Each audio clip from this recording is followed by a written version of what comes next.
Yes दादाजी नमस्कार। जी आज का नमस्कार।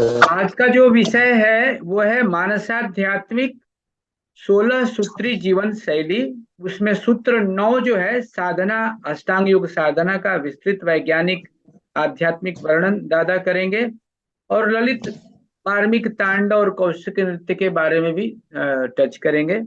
सो विद दिस एक्सपेक्टेशन मैं दादा को हैंड ओवर करता हूँ। नमस्कार दादा, you can start the your class please. Thank you.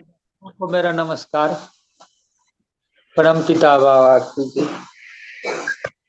जैसा कि हमारे दादा श्रद्धेय दादा राजेंद्र दादा बताए कि हम लोग का आज का टॉपिक है मानसाध्यात्मिक 16 सूत्री जीवन शैली। सूत्र 9वां है साधना, अष्टांग योग साधना का विस्तृत वैज्ञानिक आध्यात्मिक वर्णन। इसमें ललित तांडव कौशिक हैं। तो हम लोग दादा या जैसा कि हम लोग जानते हैं कि 16 पॉइंट में पहले से क्लास होता है और 16 पॉइंट में 9वां है। हम लोग सभी जानते हैं कि पहला है after urination wash the urinary organ with water. दूसरा है male should either be circumscribed और keep the foreskin pulled back at all times. Third है never cut the hair of the joints of the body. Fourth है male should always be use कैपिना लंगोटा। पांचवा है do व्यापक शौच। छठा है bath according to prescribed system. सातवां है take only sattvik sentient food. आठवां है ऑब्जर्व फास्ट एज प्रेस्क्राइब्ड। नौवां डू साधना रेगुलरली। आज हम लोग का पहले यह क्लास हो चुका है और यह जो और दादा लोग लिए हैं 9वां आज का टॉपिक है मेरा 7वां। तो इसकी महत्ता 16 पॉइंट है। इसकी महत्ता के बारे में बाबा क्या कहते हैं उस चीज को हम लोग जानेंगे ताकि इसके प्रति हम लोग और सजग अदृढ़ होने का प्रयास करते रहेंगे। तो बाबा क्या कि 1976 के बैसाखी पूर्णिमा में के रोज अपने वाणी में कहा शारीरिक, मानसिक और सामाजिक आध्यात्मिक सभी क्षेत्रों में ही कल्याण का समस्त 16 विधि में निहित है। मानव जीवन में किसी भी आवश्यक अंग की उपेक्षा नहीं हुई है। इनका पालन करने से मनुष्य अपना सर्वांग पूर्ण विकास कर सकता है। जीवन में हमें सभी बातों की आवश्यकता पड़ती है। कुछ व्यक्ति बहुत बुद्धिमान और विद्वान भी होते हैं पर उनका स्वास्थ्य ठीक नहीं रहता है। इसलिए अपनी बुद्धि तथा विद्वता का जितना लाभ उठाना चाहिए उतना लाभ नहीं उठा पाते। इसी प्रकार कुछ व्यक्ति स्वस्थ ही रहते हैं और बुद्धि संपन्न भी होते हैं पर नैतिक दुर्बलता के कारण समाज में कलंकित हो जाते हैं। ऐसे भी लोग हैं जो शारीरिक और बौद्धिक दृष्टि से विकसित हैं और नैतिक भी हैं पर सदा अपने ही में केंद्रित रहने के कारण समाज से कटे रहते हैं जिससे उनमें और समाज के बीच में खाई पैदा जाती है। समाज भी उससे निरपेक्ष चाहता है। इसलिए अगर 16 पॉइंट का हम पालन करते हैं तो मेरा सर्वांगीण विकास होगा और समाज का भी। साथ में बाबा कितना सोच समझ कर दिया 16 पॉइंट का। बाबा एक बार बता रहे थे कि किसी भी नियम को मैंने 4000 वर्ष अतीत और 4000 वर्ष भविष्य को देखकर ही बनाया है। बाबा का जो भी काम होता है उचित समय, और यह जेल जाने के कुछ ही माह पहले बाबा ने षोडश विधि को लागू किया था। तो सभी को उनके संपर्क में जो भी आया था पहले ही समझा दिया था। बाबा कहते हैं कि मनुष्य को, बाबा जानते थे इस बात को कि एक लंबी अवधि के लिए साधकों से अलग हो रहे हैं, अतः ऐसा उपाय करना चाहिए जिससे साधक अपने इष्ट आदर्श से अलग न हो। इसलिए उन्होंने जेल जाने के पूर्व इसे लागू किया। जिस प्रकार माझी किनारे पर लंगर डालकर ही नाव से अलग होता है। अगर वो ऐसा नहीं करे तो पता नहीं लहरों के थपेड़े से नाव कहाँ बह जाए और उसके हाथ से निकल जाए। उसी प्रकार आनंद मार्ग संगठन रूपी नाव को किनारे पर षोडश विधि के लंगर से बांध कर ही बाबा जेल गए, जिससे संगठन की यह नाव लहरों के थपेड़े से इधर उधर न बह जाए। इतना ही नहीं, जेल में षोडश विधि में उनकी दिलचस्पी पूर्व और जिसके संबंध उन्होंने दो बार महत्वपूर्ण संदेश दिए। क्या दिए? षोडश विधि में दृढ़ हो जाओ, विश्व की सभी शुभ शक्तियां एकत्रित करो, पाप शक्ति की समस्त वाचालता स्तब्ध हो जाएंगी। यह बाबा देते हैं 1:76 को देते हैं। दूसरा फिर देते हैं हुआ 13/5/76 को। वह क्या देते हैं? कल्याण के पथ पर आगे बढ़ने के लिए हम लोगों को सब प्रकार से तैयार होना होगा। शारीरिक, मानसिक, नैतिक, सामाजिक सभी क्षेत्रों में ही कल्याण का समस्त बीज 16 विधि में निहित है। इसलिए 16 विधि में दृढ़ बनो। यह दे रहे हैं 13/5/1976 को। इस बार एक बार बाबा पुनः दृढ़ बनने का संदेश दिया। पालन करना और दृढ़ बनना दोनों में बहुत अंतर है। दृढ़ बनने से असाधारण परिस्थिति में भी इन विधियों का पालन करेंगे। इन विधियों में अनेक रत्न छिपे। दृढ़ता के साथ खोज करने से वे सभी हाथ लग जाएंगे। यह षोडश विधि मानव जाति का मौलिक कर्तव्य है, जिसे प्रत्येक व्यक्ति को जीवन में उतारना चाहिए। इन संदेशों से पता चलता है कि कितनी गहरी अभिरुचि है। अतः हमें भी वैसी अभिरुचि लेनी होगी, तभी बाबा का संदेश सार्थक होगा और हम सभी उनके प्रिय पात्र बनेंगे। बाबा देखे कि अणुबम, हाइड्रोजन बम आदि भयानक शस्त्रों निर्माण के पश्चात संसार में एक प्रकार से आतंक सा छा गया कि अब मानवता का विनाश हो जाएगा।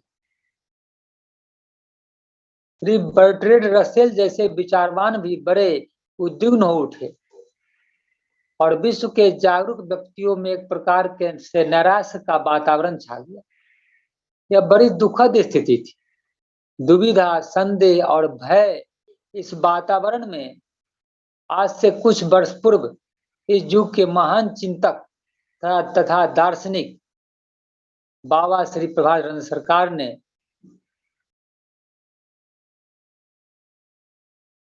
अपने अनुयायियों को 1966 में विश्व को आश्वस्त किया, यदि मानव समाज में निम्नलिखित यानी 6 जो तत्व हैं, जैसा कि हम लोग जानते हैं किसी भी उन्नत जो सामाजिक व्यवस्था है उसमें हमारे 6 जो तत्व हैं, वह आध्यात्मिक दर्शन है, साधना पद्धति है, सामाजिक अर्थनैतिक सिद्धांत है, सामाजिक दृष्टिकोण है, त्रिशास्त्र है और प्रवर्तन।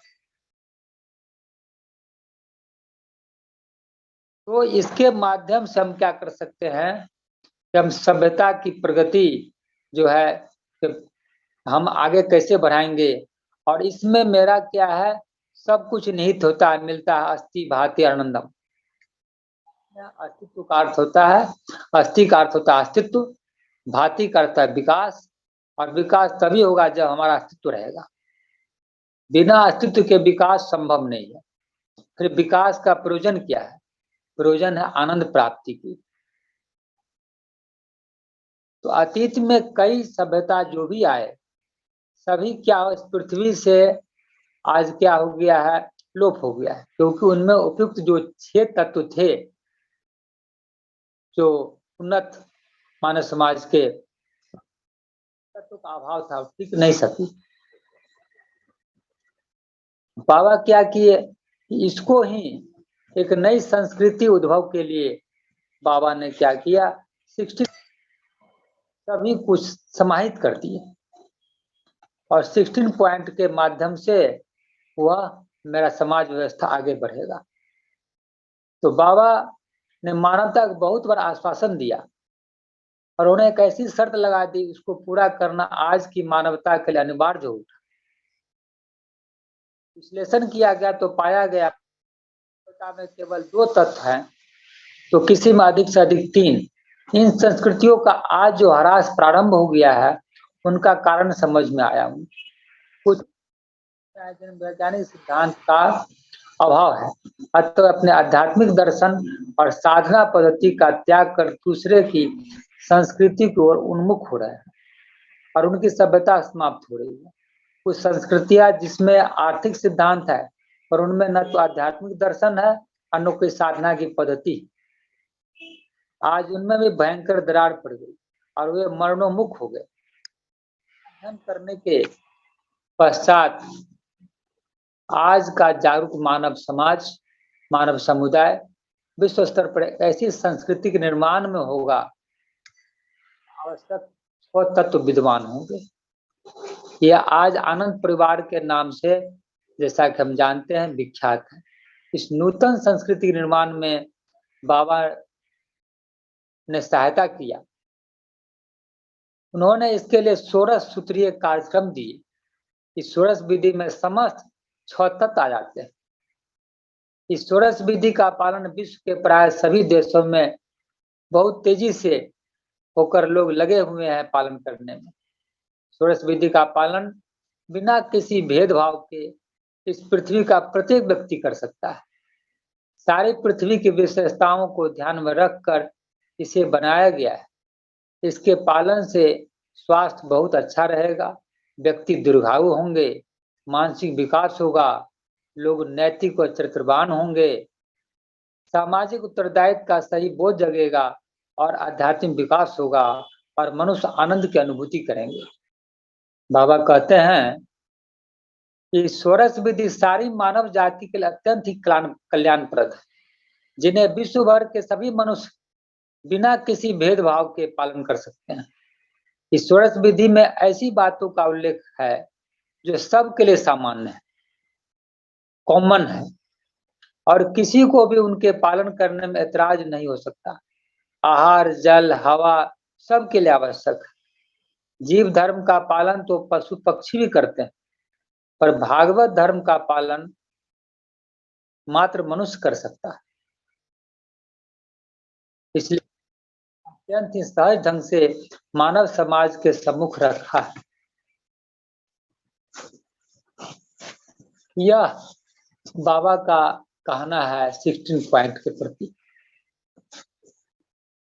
अब हम लोग जाने कि यह साधना जो है, यह करता क्या है, इस साधना का क्या महत्व है, तो यह हम लोग को जानना चाहिए। और जानते हैं कि साधना क्या है,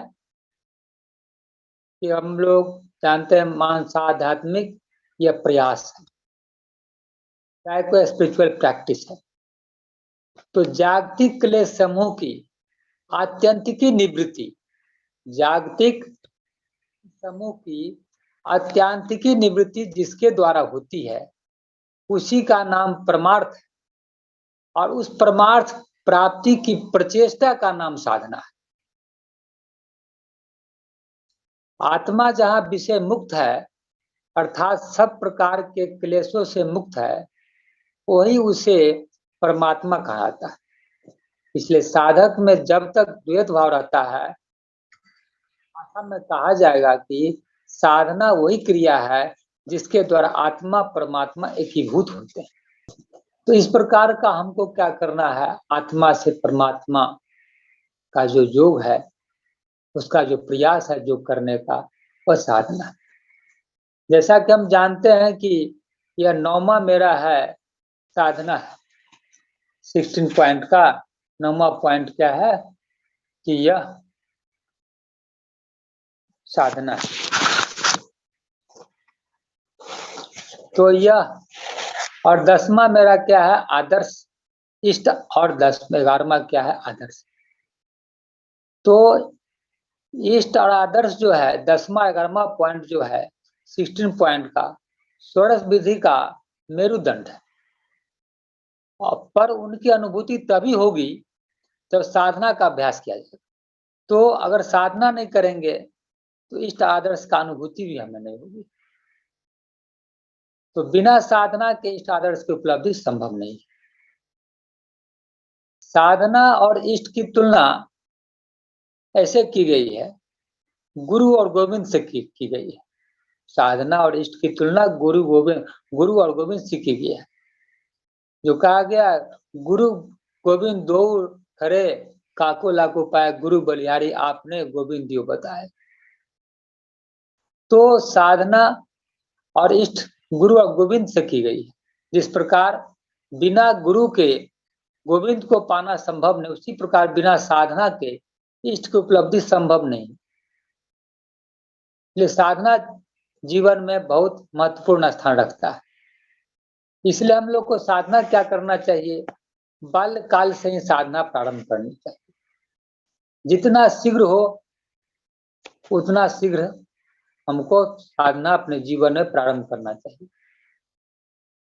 पर इसका तात्पर्य यह नहीं है कि बाल्यकाल से प्रारंभ नहीं किए तो बाद में प्रारंभ न करें। जब जागा तब सवेरा।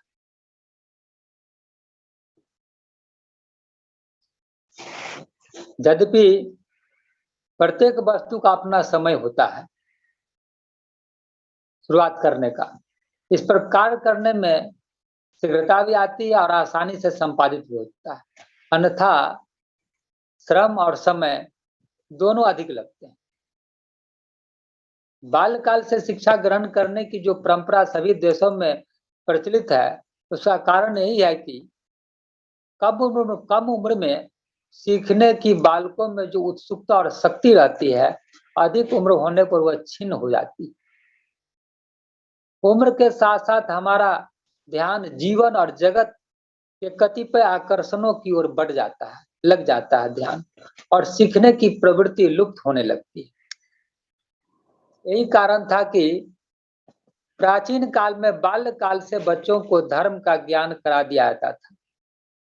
शिक्षा की समाप्ति, जो सन्यास लेना चाहते थे उन्हें सन्यास की दीक्षा दी जाती थी, और जो गृह का जीवन व्यतीत करना चाहते थे वे आदर्श गृहस्थ के रूप में परिवार का भरण पोषण करते हुए समाज सेवा भी करते थे और बाल्यकाल से करते आए हुए साधना के अभ्यास को भी जारी रखते थे। फिर 50 की उम्र में वानप्रस्थ आश्रम में प्रवेश करते तथा 75 की उम्र में पूर्ण संन्यास ले लेते थे। जो मनुष्य बाल्यकाल से साधना करता हुआ नहीं आ रहा है उसके लिए वानप्रस्थ और संन्यास ग्रहण करना कठिन है।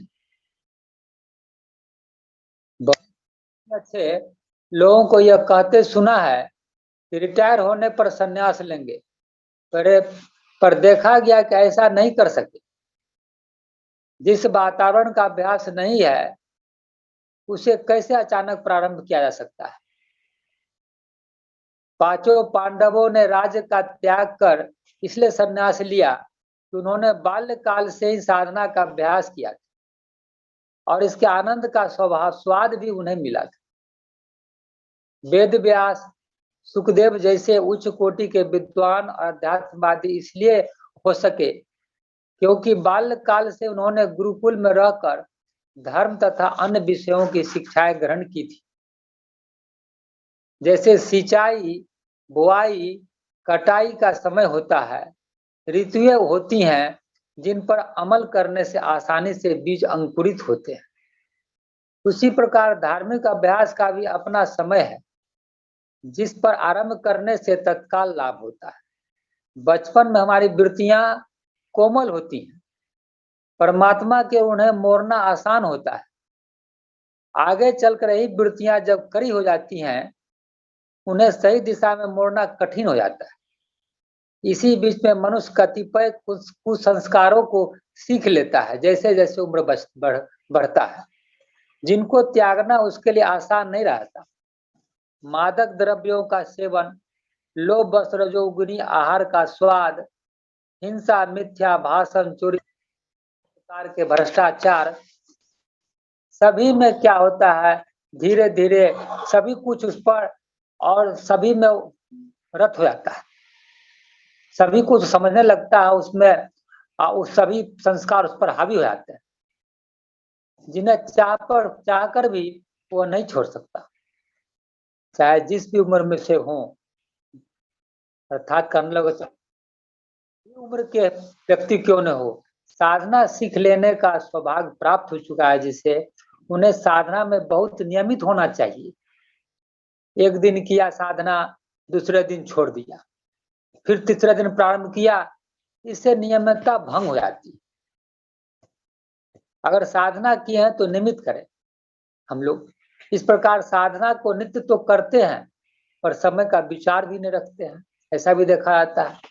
यह भी ठीक नहीं है। कभी सवेरे 6 बजे प्रारंभ किया, तो कभी 7 बजे, तो कभी 8 बजे। एक समय निर्धारित कर लेंगे और सदा उसी समय पर साधना करेंगे तो ज्यादा फायदा होगा।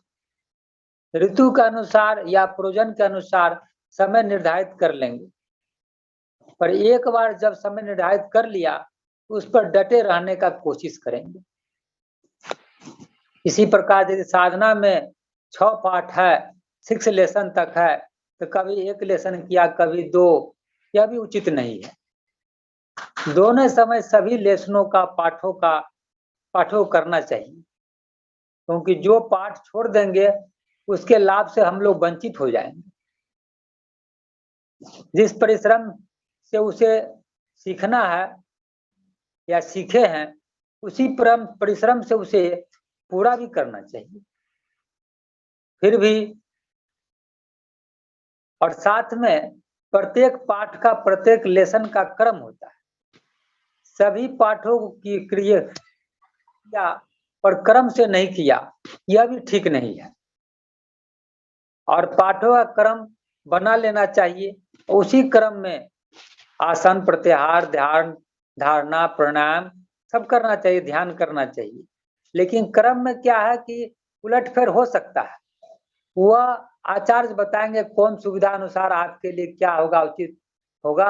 वह आचार्य से संपर्क करके आप क्रम को ठीक करके उसी क्रम से जैसा बताया उसी क्रम से करेंगे तो हम लोग को ज्यादा फायदा होगा। और साधना क्या है, जैसा बताया गया है, जानते हैं हम लोग, साधना क्या है, नित्य कर्म में सम्मिलित है। 16 पॉइंट है उसमें साधना, तो यह नित्य कर्म में सम्मिलित आता है। नित्य कर्म प्रत्येक व्यक्ति के लिए अनिवार्य है। जैसे होता है इस प्रकार से, मान लिया कि मल मूत्र त्याग करना, दांत साफ करना, स्नान नित्य कर्म जैसे करते हैं, उसी प्रकार साधना भी नित्य कर्म। समय पर मल मूत्र त्याग नहीं करने पर, मुंह नहीं धोने पर, स्नान नहीं करने पर, जैसे हम स्वस्थ नहीं रह पाते हैं और हमारा शरीर रोगी हो जाता है, उसी प्रकार साधना नहीं करने से हम कतिपय मानसिक व्याधियों से ग्रस्त हो जाते हैं और हमारी आत्मिक प्रगति रुक जाती है। इसलिए किसी भी परिस्थिति में साधना में नागा नहीं होना चाहिए, छूटना नहीं चाहिए। बीमारी की अवस्था में भी साधना का क्रम नहीं टूटना चाहिए। अगर काम का बहुत अधिक दबाव है और समय नहीं है, तो बाबा कहते हैं उस अवस्था में भोजन त्याग देना चाहिए और उसके स्थान में साधना कर लेनी चाहिए। इतनी महत्ता है साधना। अब हम जानेंगे और भी चीज साधना के बारे में। हमारे मन के 6 शत्रु होते हैं, जिन्हें षट रिपु कहते हैं, और 8 पास होते हैं, जिनके बंधन में यह मन पड़ा हुआ है। यह बंधनों को काटना और रिपुओं से इसकी रक्षा करना ही साधना है। जब तक यह मन इससे पास और बंधन से, शत्रु से मुक्त नहीं होगा, तब तक हम ब्रह्म उपलब्धि नहीं कर सकते। इसलिए इस बंधनों को काटना और रिपुओं से, इसकी दुश्मनों से इसकी रक्षा करना ही साधना है। बिना संग्राम के रिपुओं को पराजित नहीं किया सकता। इसलिए साधना एक संग्राम है। इसी गंभीरता के साथ साधना को देखना चाहिए। संग्राम में पराजय मौत होती है और विजय आनंदमयी है। रिपु के बस में रहना और उसकी जेल में रहना ही दासत्व है। कोई भी आत्मसम्मान वाला व्यक्ति इस दासत्व को स्वीकार नहीं करेगा और संग्राम में विजयी बनकर आनंदित होना चाहेगा। जैसे मेरा है सट रिपु है, काम क्रोध मद लोभ मोह और मात्सर्य। तो एक एक चीज का अर्थ समझकर हम साधना करेंगे, अपने आप को तौलेंगे कि मेरा साधना में प्रगति हो रहा है कि नहीं। तो कैसे तरह तौलेंगे? इसी जो सट रिपु है उसके हम तीव्रता को हम पहचान करके और पकड़ेंगे कि मेरा साधना में तरक्की हो रहा है। काम पर मेरा कितना नियंत्रण हो रहा है, क्रोध पर कितना नियंत्रण हो रहा है, मद लोभ मोह और मात्सर्य अर्थात ईर्ष्या डाह दूसरे के प्रति जो हो रहा है, तो यह साधना के माध्यम से इसका नियंत्रण हो। और इसको हम धीरे धीरे अपने पर देखेंगे कि अगर कहते हैं लोग कि हमको साधना हो, कोई कहता है साधना हो रहा है कि मेरा पता नहीं चल रहा है, कोई कहता है साधना नहीं हो रहा है, तो इसका पकड़ने का पैरामीटर है सब। आप पकड़ सकते हैं अगर आपको क्रोध अधिक हो रहा है और क्रोध पर नियंत्रण नहीं हो रहा है, कमी नहीं आ रहा है, तो समझिए कि आपकी साधना अच्छी नहीं हो रही है। तो हमको अच्छे से और पकड़ के 16 पॉइंट का पालन करके हमको अच्छे से साधना कस के करेंगे, क्योंकि उसी में उसका सब जो उपाय निहित है। तो काम क्रोध मद लोभ मोह और मात्सर्य जो है, और सट रिपु मेरा जो घृणा शंका भय लज्जा कुलशील मान जुगुप्सा जो मेरा है, निंदा करना जुगुप्सा जो है पास है, इस सब का हम साधना के माध्यम से नियंत्रण कर सकते हैं। मेरा अष्टांग योग साधना जैसे है, जो मेरा जम नियम आसन प्रत्याहार धारणा प्राणायाम ध्यान समाधि, ये सब जो है जम नियम आसन प्रत्याहार प्राणायाम धारणा ध्यान समाधि अष्टांग जो मार्ग है, यह साधना के प्रमुख अंग। जैसे जम हो गया, जैसा कि नैतिक नियम में हम लोग पढ़ चुके हैं कि जम नियम के बिना साधना नहीं सकता। तो यह मेरा जो अष्टांग योग साधना उसका जम है, सत्य अहिंसा आस्थे अप्रग्रह ब्रह्मचार्य, उसका पालन करना है। नियम शौच संतोष तपस स्वाध्याय स्वयं प्रधान है कि पालन से ही मनुष्य अष्टपाश पर नियंत्रण कर लेगा। तो जब जम नियम का पालन करेंगे हम, अष्टांग योग का पहला जो जम है यह नियम, यह जम नियम जो 2 ठो है अष्टांग योग का, यह नियंत्रण करते हैं। इससे मेरा जो अष्टपाश है, घृणा शंका भय लज्जा कुलशील मान जुगुप्सा जो है नियंत्रण में होगा। ऐसा नहीं है कि हम मतलब कि इसको हटा देना है, मारना नहीं है, नियंत्रण रखना है। अब बाकी जो 6 ठो है जम नियम के अलावा 6 ठो आसन प्रत्याहार प्राणायाम आवाज नहीं आ रही है दादाजी, आपकी आवाज नहीं आ रही है। नहीं दादा, आवाज आ रही है। आप गायब हो गया। अपना माइक ठीक कर लें, देख लीजिए आपका वॉल्यूम कम होगा, आवाज आ रही है। थैंक यू दादा, आप कंटिन्यू करें। जी दादा। तो 2 जो जम नियम है वह तो जम नियम के माध्यम से मेरा सट रिपु है वह कंट्रोल हो जाएगा। अब बाकी 6 ठो जो है आसन प्रत्याहार प्राणायाम धारणा ध्यान समाधि जो है, इससे मेरा सट रिपु पर नियंत्रण होगा। जो मेरा है जो घृणा शंका भय लज्जा कुलशील मान जुगुप्सा जो है, यह पास इससे बाकी 6 से कंट्रोल हो जाए। अतः यह कह सकते हैं साधना वह प्रयास है जिसके द्वारा मनुष्य इन दुर्बलताओं से मुक्त होता है और उसका आत्मिक विकास होता है। यह आत्मिक विकास मनुष्य का मौलिक कर्तव्य है और वही धर्म है। बहुत से लोग क्या करते हैं, प्रार्थना अर्चना को साधना समझते हैं, उनका भ्रम है। कुछ व्यक्ति साल में पर्व त्योहार मनाना मात्र साधना समझते हैं, यह बात सही नहीं है। जैसा कि आनंद सुराम बाबा बताते हैं, प्रार्थना अर्चना मात्र भ्रम मूलक, भक्ति भावना न स्तुति अर्चना। तो भक्ति भावना करना है, भक्ति का ब्रह्म सद्भाव लेना है, स्तुति अर्चना नहीं, प्रार्थना अर्चना क्या है, मात्र ब्रह्म मूलम। तो कोई भी जो है हमको क्या करना, साधना जो हम करते हैं उसका हम लोग को मूल्यांकन भी करना चाहिए। अगर मूल्यांकन नहीं करते हैं तो पता नहीं चलेगा। हम मतलब कि पढ़ाई कर रहे हैं, परीक्षा दे के हम पता नहीं चल रहा, परीक्षा दे ही नहीं रहे हैं, परीक्षा में उसको हम प्राप्त नहीं कर रहे हैं, तो परीक्षा भी करना चाहिए। वरना क्या होगा, लगेगा कि हम समय का बर्बादी कर रहे हैं, श्रम की बर्बादी कर रहे हैं। हमें देखना चाहिए, सर बताए हैं कि षट रिपु और अष्टपाश को बस में करने में सफल हुए कि नहीं, इसका परीक्षा भी करना चाहिए। षट रिपु और अष्टपाश पर नियंत्रण पाने से ही क्या होगा, जब पाएंगे तीनों की दोनों माने अष्टपाश और षट रिपु पर, तभी हमें क्या विवेक जागृत होगा, और यही विवेक क्या होगा, त्रिनेत्र का काम करेगा। इस विवेक के अभाव में मनुष्य अंधा बना रहता है, प्राय वह किसी न किसी खाई में गिर पड़ता है। दूसरे भक्ति का उदय भी इसी साधना से होता है। वस्तु जगत की ओर जो हमारा आकर्षण है वो हमारी वासना है, परम पुरुष की ओर जो आकर्षण है उसे ही हम भक्ति कहते हैं, वही प्रेम है। इसी प्रेम से त्याग आता है, और त्याग तभी संभव है जब हमारा मन विशाल है। मन के विशाल होने से परमात्मा की सारी सृष्टि हमारे मन के भीतर आ जाती है, और सभी से हम अनासक्त भाव से प्रेम करने लग जाते हैं। परमात्मा और उनकी सृष्टि दो नहीं रह जाते हैं, दोनों एक हो जाते हैं, क्योंकि हम साधना करते हैं तो मन विशाल होता है, और जब एक हो जाएंगे सभी परमात्मा और उनकी सृष्टि जितने हैं दुनिया में सभी कुछ, इसी आनंद परिवार का सत्पुरुष समाज कहेंगे। जब सब हो जाएंगे तो हम कहेंगे आनंद परिवार का ये सभी लोग हमारे सत्पुरुष समाज है, और तभी वास्तव में हम कह सकेंगे वसुधैव कुटुंबकम। नहीं तो क्या होगा, बस परीक्षा में लिखते पढ़ते रहेंगे, बोलते रहेंगे, वास्तविक रियल में वसुधैव कुटुंबकम नहीं होगा।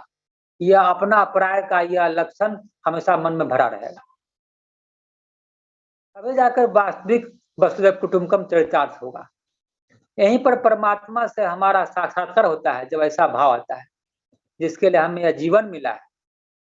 कुछ व्यक्ति के आजकल है भ्रमवश आसन मात्र को ही साधना समझ बैठते हैं।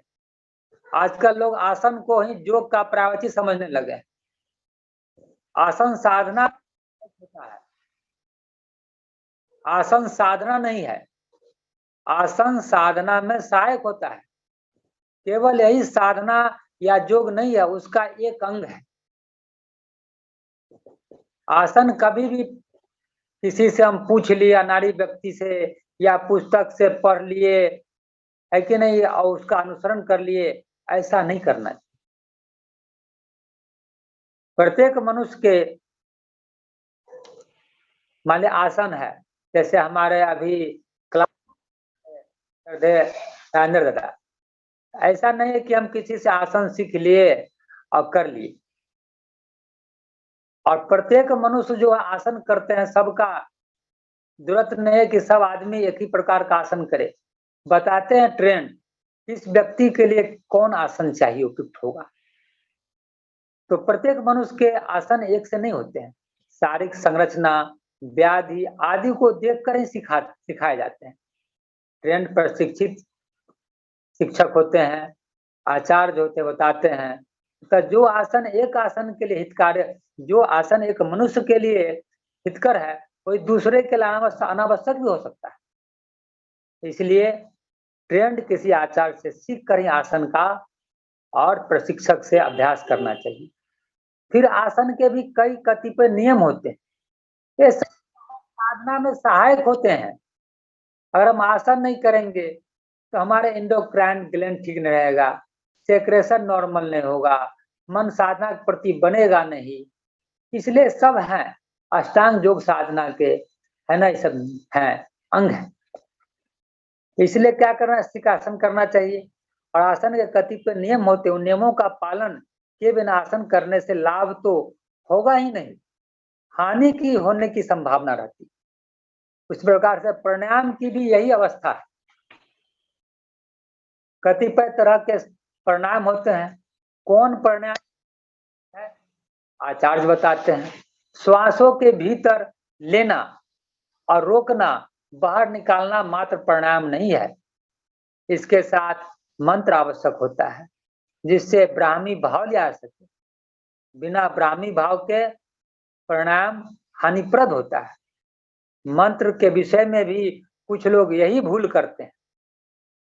साधना किताब से या किसी से सीख लिया और उसके मुताबिक करने लगे, तो यह भी उचित नहीं है। और जब ध्यान केंद्रित नहीं होता है, ध्यान नहीं लगता है, साधना ठीक से नहीं होता है, तो क्या होता है, ऐसा जो करते हैं तो सर्वदा उसके लिए जीवन में निराशा हो जाता है और दूसरा भी उसके संपर्क में जो आता है वो भी निराश होते हैं। तो क्या होता है कि ये सब चीज जो प्रशिक्षित होते हैं, आचार्य होते हैं, उनके संस्कार को देखकर और उसके अनुकूल मंत्र देते हैं और तब जाके उनमें जीवन में उनका जो सर्वांगीण विकास होना प्रारंभ होता है। इसलिए बहुत ही सतर्कता के साथ हम जरूरत है। और इसमें कुछ और जानना चाहिए कि जैसे मान लिया जाए कि साधना है, तो साधना में हमको जब करने बैठे तो दो बातों का ध्यान, पहला जिद और साधना, इनसे ही कार्य होता है। साधना में दो बात का ध्यान रखना है।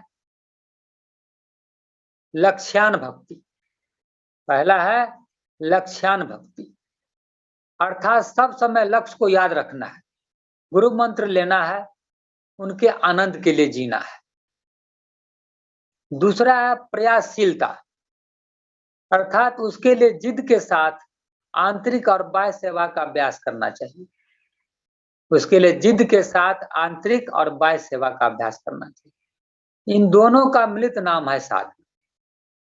मनुष्य जब साधना करेगा उसे स्मरण रखना होगा कि परम पुरुष वैकुंठ में नहीं है, वे तुम्हारे पास हैं, तुम्हारे साथ हैं, तुम्हारे दिल में है। मन रूपी तिल को साधना के कोलू में पेरने से परम पुरुष की अनुभूति होती है। मंथन को छोड़ मक्खन पृथक नहीं होगा। तो ब्रह्म कृपा से ईश्वर प्रधान के पथ पर, साधना के पथ पर द्रुत अग्रसर होकर उनके ध्यान में उनकी यानी तारक ब्रह्म की सत्ता में अपने मैपन का उत्सर्ग कर जीव परमात्म शांति में लाभ कर सकता है और उसी अवस्था से ही वह भव बंधन से अस्थायी रूप से मुक्त हो सकता है। और साधना ईश्वर प्रणिधान की सफलता जो है किस चीज पर निर्भर करता है? तो ईश्वर प्रणिधान जो मेरा साधना है तो सफलता जो है वह निर्भर करता है दो अंग पर। तो मंत्र का जो दिया जाता है इष्ट मंत्र, उसके दो अंग होते हैं। तो यह क्या, हर शब्द में एक ताकत होता है। जैसा कि हम लोग जानते हैं, हम लोग को दो अच्छा बात बता देता है, अच्छा बात बोल देता है मेरे मन अनुकूल, तो हम खुश हो जाते हैं। अब मन का प्रतिकूल बोलता है तो दुखी हो जाते हैं। तो हर शब्द में ताकत है। और जो शब्द महासद्विप्र, महाकौल, जब उसमें शक्ति प्रतिष्ठित कर देते हैं, शक्ति संपाद कर देते हैं, तो हमारे लिए क्या होता है, जीवन के सर्वांगीण विकास करने के लिए वह सब कुछ उसमें निहित होता है। इसलिए वो सिद्ध मंत्र कहा जाता है। यह लोग को लगता है कि यह कोई बात है, आसानी से हमको गए, चाहे पूर्वजन्म का संस्कार तो रहा तभी जाके इष्ट मंत्र मिलता है, ऐसे तो मिलता नहीं है। लाखों करोड़ों कोटि वर्ष घूमते टहलते आए हैं, लेकिन तो भी किसी को मिल भी गया तो भी उसकी महत्ता नहीं समझ पाते हैं। एक जाता है कोई पत्थर लेकर किसी के पास जाएगा, तो वह किसी सब्जी वाले के पास तो कहेगा कि भैया ये पत्थर ले लो, हमको इसका दाम दे दो। कहा कि हम क्या देंगे भाई, हम तो भाई सब्जी बेचते हैं, सब्जी आधा किलो दे देंगे।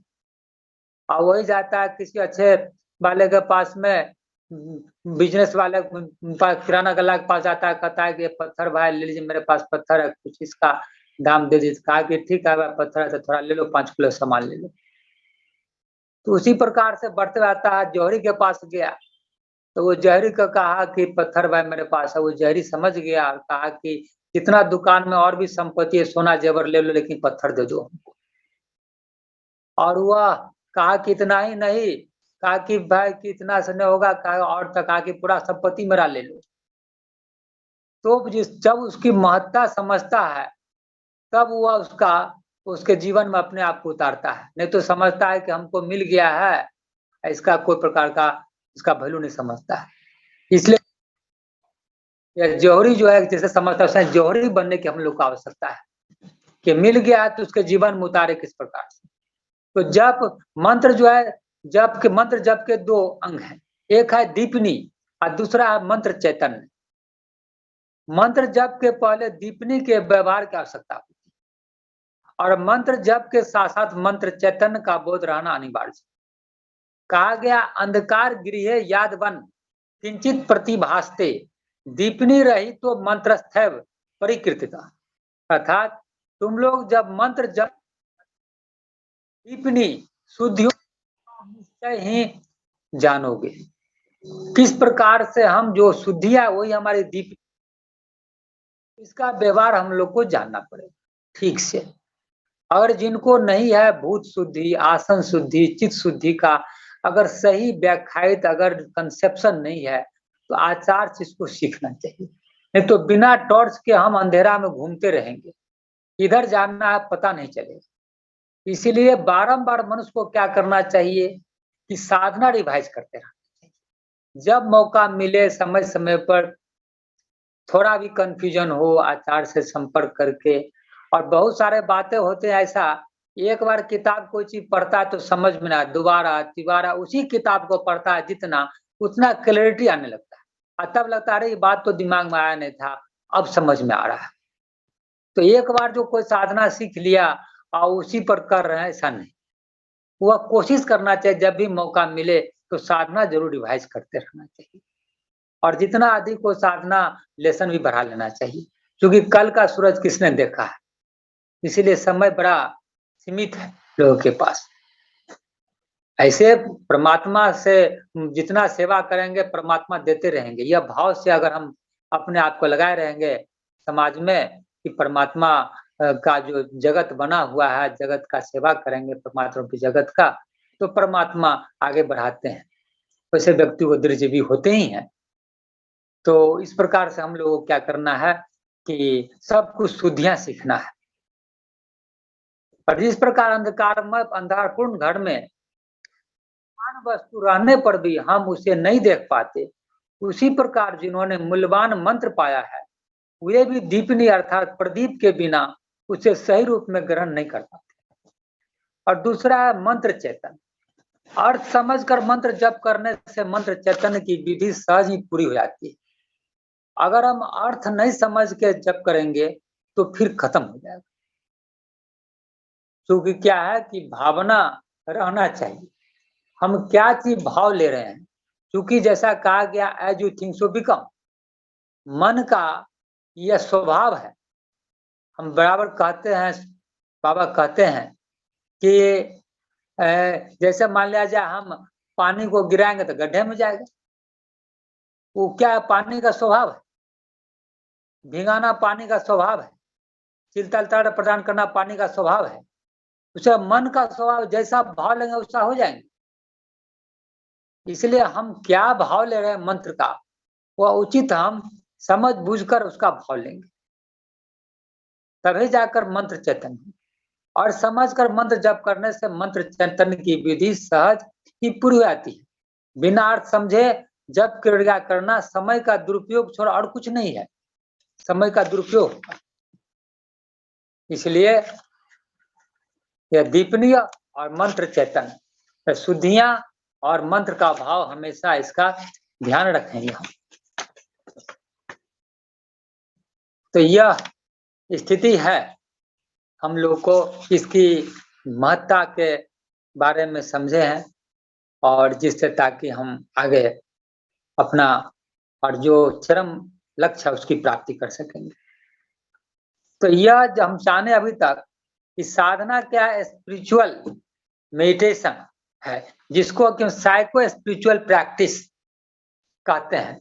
यानी साधना क्या है, मानस आध्यात्मिक प्रयास है।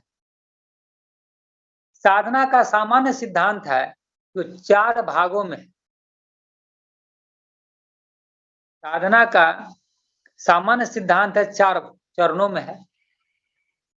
भौतिकता से मन को मुक्त करना, जो दुनियावी चीज है ना, mind withdrawal from physical world, तो फिजिकल वर्ल्ड है उससे मन को खींचना, मुक्त करना। चंचल और स्थिर मन को एकाग्र होने के लिए बाध्य करना। जो मन है, जैसे ही हम देखते आंख खोले तो 50 जगह देख रहे हैं, तो जहां भी जा रहा है देख रहे हैं आंख से, तो वहां मन तो जा ही रहा है, और जहां आंख मूंद लिए वहां भी मन जा रहा है, क्योंकि मन से बढ़कर चंचल तो कुछ नहीं। इसी मन को तो कंट्रोल करना है और घुमाना है। कहाँ आया था मन, किस काम से, कौन काम में फंसा हुआ है, मन जाओ इधर। मन जो भाग रहा है उसको हम क्या करते हैं, कहते हैं जाओ तुम्हारा काम है, मन इधर भागो, इधर जाओ, इधर उधर नहीं जाओ। तो इसको क्या करना है, मन को उस सब चंचलता से स्थिर मन को क्या क्या कार्य करने के लिए, भौतिकता से मन को हमको शुद्ध करने के लिए उसको बाध्य करना पड़ेगा। एकाग्र चिंतन द्वारा मन के परिमाण का विस्तार करना पड़ेगा। और जब हम एकाग्र चिंतन करेंगे, है कि नहीं, तो मन मेरा नियंत्रित होगा, और नियंत्रित मन क्या परमात्मा का भाव लेगा, तो मेरा मन विस्तार होगा। एकाग्र चिंतन नहीं होगा तो मन का हम विस्तार भी नहीं कर सकते हैं ठीक से। विस्तारित मन के स्वरूप को बदलकर विशुद्ध चेतना में स्थिति प्राप्त करना पड़ेगा। क्योंकि मन क्या है कि हम उनका भाव लेते लेते उनमें परिणत होते हैं। विशुद्ध चेतना का भाव, मेरा मन का जो है लेयर हटते हटते सब प्रकार का काम करते हैं। जो हम पंचकोशात्मिका जैवी कदली पुष्प जो मेरा है, पंचकोश है, अन्नमय कोश, काममय कोश, मनोमय कोश, अतिमानस कोश, विज्ञानमय कोश, हृदयमय कोश है। तो हम मान लिया जाए अन्नमय कोश है, हम आसन करेंगे ही नहीं, तो मेरा शरीर जो बना हुआ अंश बना हुआ है अन्नमय कोश का, वो होगा ही नहीं। वो पहले लेयर पर घूमते रह जाएंगे, वो प्रवचन लाख सुनते रहे और आसन नहीं करेगा, काम खत्म उसका है वहीं पर। इसलिए जो भी आसन का क्लास चलता है, एक साधक के लिए इतना करणीय है कि अब इससे अधिक हम क्या बोल सकते हैं। कि भाई शरीर करेगा, साधना करेगा, शरीर स्वस्थ रहेगा तब साधना करेगा। और शरीर स्वस्थ कर बना हुआ अन्नमय कोश है, अन्नमय कोश ठीक होगा या आसन से। जो आसन नहीं करेगा वो कल्पना करना बेकार की बात है। तो विस्तारित मन के स्वरूप को, तो आसन का इतना महत्व, तो विस्तारित मन के उस पर से आसन हो गया। उसी प्रकार से है मेरा क्या अन्नमय कोश, मनोमय कोश हो गया, काममय कोश। अब काममय कोश है, जब नियम का पालन नहीं करेगा, नैतिक नियम का पालन नहीं करेगा तो बात खत्म। बाबा बोलते हैं कि जब नियम के बिना साधना नहीं होगा। तो भाई जब जब नहीं करेगा जब नियम का पालन, तो होगा नहीं होगा। उसी प्रकार से मनोमय कोश, अब प्राणायाम नहीं करेगा तो मनोमय कोश उसका नहीं होगा, ठीक होगा। प्रत्याहार नहीं करेगा तो अतिमानस कोश ठीक नहीं होगा। और उसी प्रकार से धारणा नहीं करेगा तो विज्ञानमय कोश ठीक नहीं होगा। ध्यान नहीं करेगा हिरण्यमय कोश के परे नहीं जाएगा। तो सब है एकदम भाई, 2 जोड़ 2 जोड़ेंगे तो 4 होगा। ये करेंगे तो यह होगा, इसके अलावा कोई उपाय नहीं है। इसी सब से तो आदमी आनंद मार्ग के साधना से भयभीत होता है। तो हमको क्या करना है कि जब आ गए हैं इस क्षेत्र में, तो भाई दूसरे को प्रभावित कैसे करना है, अपने व्यवहार से। भाषण देने से हम लोग को काम नहीं चलेगा। हम जहां भी हैं तो मेरे दिनचर्या को लोग समाज में एक दूसरे को वाच करता है, 1 दिन 2 दिन 4 दिन 5 दिन, और देखता है कि वह क्या करता है। एकादशी करता है, या दोनों समय साधना करता है, या मन को ठीक करने का सब व्यवस्था किए करता है, तब यह व्यवहार से दूसरा हमसे तब असली प्रचार होगा। और यह भाषण देने वाले का हम लोग के तरफ भाषण देने वाला दुनिया में कमी नहीं, एक पर एक लच्छेदार आदमी लोग भाषण देने वाले, एक पर विद्वान लोग। तो बाबा बोलता है आचरण ही दूसरे के लिए परिचय होगा। तो यही मेरा आचरण होगा, जो आचरण के माध्यम से हम दूसरे को बता सकते हैं। हम क्या शारीरिक रूप से हम नहीं रहेंगे, अगर मजबूत नहीं रहेंगे तो दूसरे को हम कहेंगे भाई कि मजबूत बनने के लिए आसन करो, काम नहीं चलेगा। हमको आसन कर दिखाना पड़ेगा कि मेरा शरीर स्वस्थ है, हम जल्दी बीमार नहीं पड़ते हैं, डॉक्टर के पास नहीं जाते हैं। ठीक है, संस्कार बस कुछ होता है, बात अलग है, मरना तो सबको है, लेकिन कम से कम दीर्घजीवित हो, स्वस्थ रखे तो रह मरे। तो इसलिए मनुष्य को क्या करना है, सभी कोषों को ठीक करना है, आसन वगैरह सब करना है, बहुत सारी बातें हैं इसमें। तो विस्तारित मन के साधना से क्या होगा कि हमको विस्तारित मन के स्वरूप को बदलकर स्थित चेतना, उनका भाव लेंगे तो उस चेतना में परिणत होंगे। इस प्रक्रिया में सबसे पहले स्वयं से मानसिक वार्तालाप करेंगे, तब परम पुरुष से वार्तालाप करेंगे। तो धीरे धीरे क्या होगा, साधना के माध्यम से मेरा मन विस्तारित होगा और विशुद्ध चेतना में मेरा स्थिति प्राप्त होगा। मन को हमको क्या करना है, अग्रया बुद्धि वाली अवस्था में ले जाना पड़ेगा। व्यक्ति आनंद की उपलब्धि करेगा जब हम अग्रया अवस्था में पहुंचेंगे। तो इस प्रकार क्या होता है, तो यह साधना क्या है, आध्यात्मिक प्रयास है, और साधना का यह 4 जो चरण है यह है। और साधना का जो है यह 4 अवस्थाएं देखे हैं, उससे हम क्या करते हैं, अग्रया बुद्धि में प्रतिष्ठित होते हैं। उसके बाद प्रत्याहार, जो इंद्रियों को जैसा बताएं कि हमको मन इंद्रियों से हटाना पड़ता है, इसके लिए 3 प्रक्रिया है।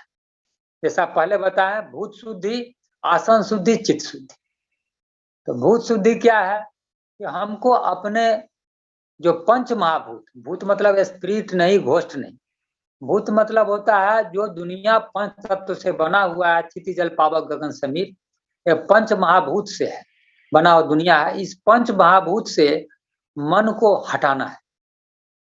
जो हमको क्या देखे, हम दीपनी का बात कहे थे हम, तो पंचभूत से मन को हटाना है। अब कैसे मन हटेगा, ये हमारे आपको देखकर आचार्य क्या करते हैं, संस्कार अनुयायी रूप से सब कुछ बताते हैं।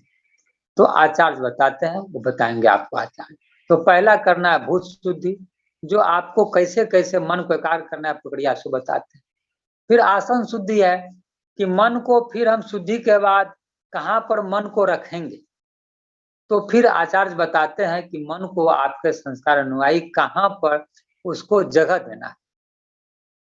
तो आसन शुद्धि हुआ, और उसके बाद हमको आसन शुद्धि जब हो गया, तब हम क्या करते हैं, वह मन को जब मन को बैठा दिए, तो मन को क्या करते हैं, इष्ट मंत्र दिया जाता है। तो जहां पर बैठाते हैं वह मेरा मन, जहां बैठाते वह मेरा इष्ट चक्र हुआ। हो सकता है इष्ट चक्र आपके शरीर में है, जहां पर कुछ समझेंगे वो आचार्य बता देते हैं। और जब हम मन को बैठा दिए, है कि नहीं, इस चक्र पर जब बैठा दिए, वही मेरा हुआ आसन शुद्धि। और जब हम बैठा दिए मन को, तो हम क्या इष्ट मंत्र दिया जाता है, जो हमारे आचार्य बताते। और जब हम इष्ट मंत्र दिया गया, अब इष्ट मंत्र के माध्यम से क्या है कि ऐसा ये कनेक्टिंग लिंक है। यह जैसे हमारे अभी हमारे श्रद्धे राजेंद्र दादा हमको लिंक भेजे हैं, तो हम आप लोग से सबको एक दूसरे से जुड़े हुए हैं। वैसा ही क्या इस मंत्र के माध्यम से जीवात्मा को परमात्मा से मिलाने का ये लिंक है, पावरफुल लिंक है। इसमें उतना शक्ति है, जैसे ही आप इसका जाप शुरू करेंगे, आप इसका शक्ति मालूम होगा। और जो करते हैं साधना, हम लोग सब करते हैं, तो पता होगा कि कितने साधना करने से कितना, जैसे मोबाइल रिचार्ज होता है, डिस्चार्ज हो गया रात दिन भर, तो शाम में हम लोग क्या करते हैं, रिचार्ज कर देते हैं, और रिचार्ज करके फिर भर दिन का महाभारत से लड़ने के लिए अपना उपयुक्त मोबाइल हो जाता है।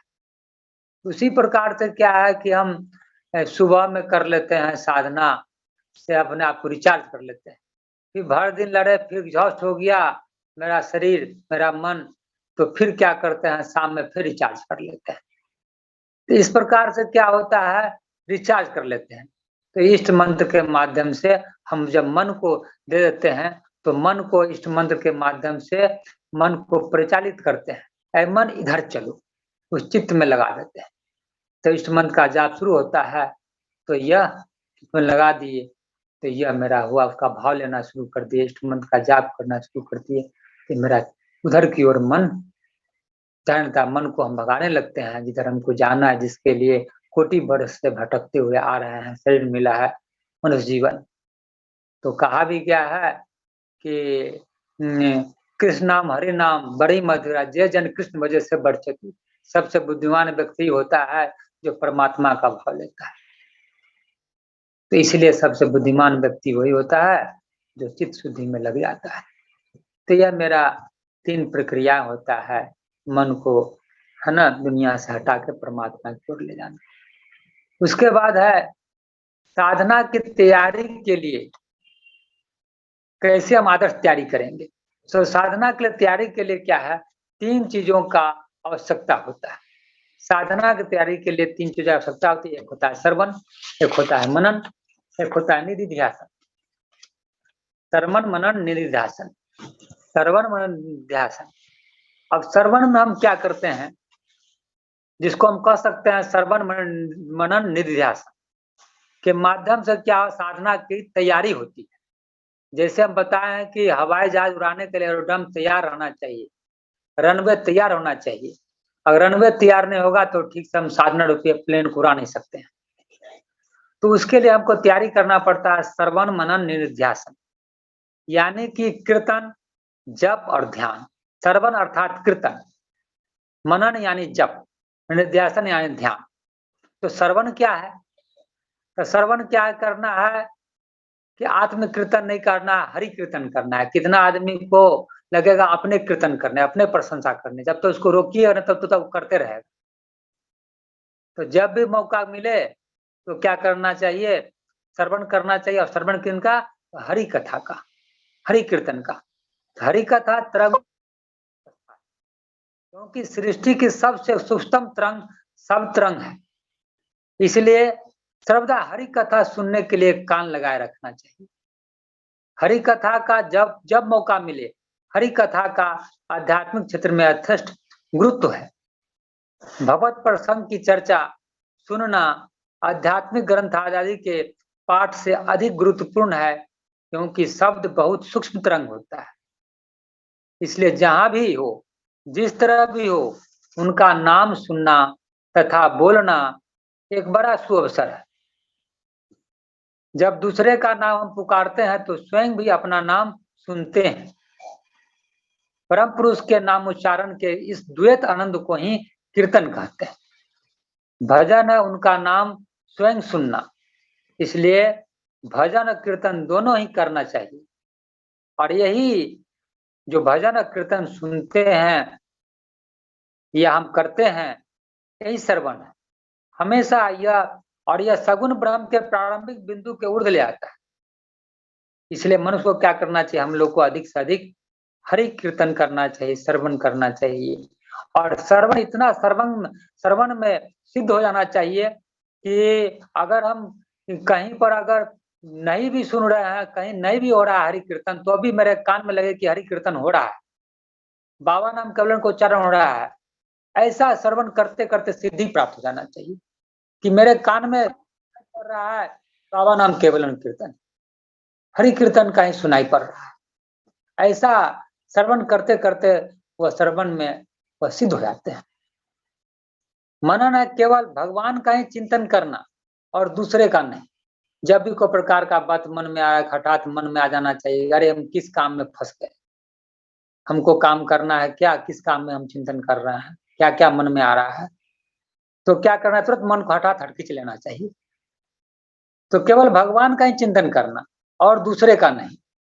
यदि और कोई भी वस्तु या व्यक्ति मन में स्थान पाए तो उस पर ब्रह्मत्व आरोपित करना चाहिए। और जैसे ही कोई आया तुरंत, जैसा होता है कोई काम हो रहा है तो सेकंड लेसन ले लेंगे, तो जैसे ही कोई बात भी मन में आए तो सेकंड लेसन आरोपित कर लेंगे। यही है मनन की पद्धति। गुरु मंत्र के माध्यम से इस पद्धति का प्रयोग करना चाहिए हम लोग को।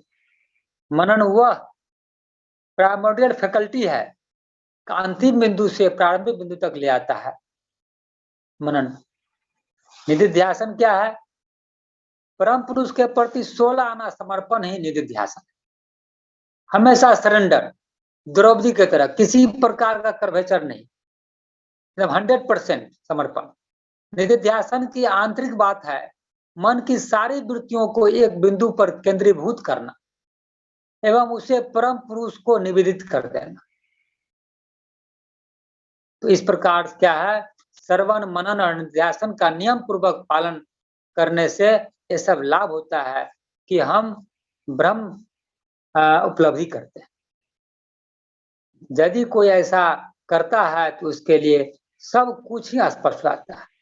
इससे मंत्र चेतन अवश्य ही मंत्र सिद्धि में ले जाता है। इस प्रकार की साधना स्वतः स्फूर्त रूप से भक्ति जागृत करती है। कोई कहता है साधना नहीं होता है, तो साधना होता है तो हम मूल्यांकन करेंगे भाई कि हम श्रवण कर रहे हैं कि नहीं, मनन कर रहे हैं कि नहीं, निधिध्यासन कर रहे हैं कि नहीं, और हम पूरे समय के साथ जिद के साथ कर रहे हैं कि नहीं, तो अब मनोयोग से कर रहे हैं कि नहीं। उस वक्त कोई दूसरा नहीं, उस काम के लिए हम समय मुकर्रर किए हुए हैं। इस प्रकार से जब परम पुरुष के सानिध्य में कोई आदमी आता है तब क्या होता है, भक्ति से भक्ति आती है। भक्ति आ गया तो उससे बड़ा कोई संपदा नहीं है, बाकी सभी संपदा निष्प्रभव हो जाती है। केवल भक्ति ही उनके साथ एक कर सकती है और परमात्मा के साथ। यही मानव जीवन का लक्ष्य है। जब तक उनमें उपलब्धि नहीं होता है तब तक जीवन में सिद्धि नहीं होता है। इस प्रकार से श्रवण मनन निधिध्यासन के माध्यम से क्या करते हैं हम, यह साधना में हम उपलब्धि प्राप्त करते हैं। तो हमको साधना के पहले ये प्रभात संगीत कीर्तन ये सब करना चाहिए। सभी ज्ञानंदिया कर्मता परम पुरुष के भाव में भावित हो जाते हैं, लेकिन एक एक चीज मेरा उसी में तरंगायित हो जाता है। इसलिए श्रवण मनन निधिध्यासन के माध्यम से हम आगे बढ़ते जाएंगे। तो आगे दादा हमारा होगा धारणा और नेक्स्ट रोज चलेंगे हम यहीं पर। आज का कल हम इसी को कंटिन्यू करेंगे। ठीक है दादा? ठीक है दादा, थैंक यू। यार किसी प्रकार का किन्हीं का कोई क्वेश्चन तो ले लिया जाए। यानी प्रश्न जितना कहा गया है उससे यदि कोई प्रश्न है तो आप कर सकते हैं, अदरवाइज इसका कंप्लीशन तो कल होगा और फाइनल क्वेश्चन तो कल ही हो तो अच्छा रहेगा दादा। दादा नमस्कार दादा।